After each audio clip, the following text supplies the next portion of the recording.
पढ़ के उम्र बात कर दे पढ़ाई, हमारा पकड़ जन प्यार के चढ़ाई। हट ना होने रे, पढ़ के उम्र बात कर दे पढ़ाई, हमारा पकड़ जन प्यार के चढ़ाई। हमके बिगड़ बेटे कारी करे जा सुना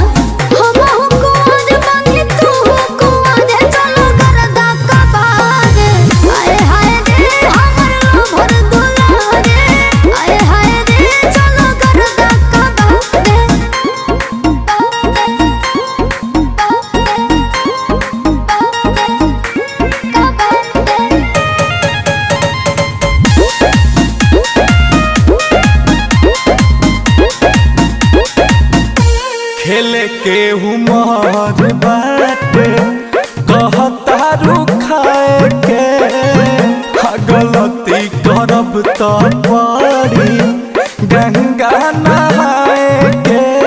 बात के बुझो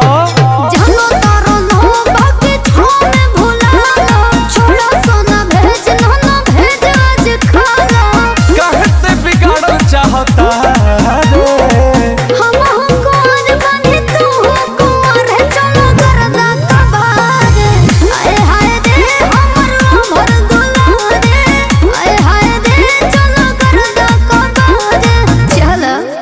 करे जा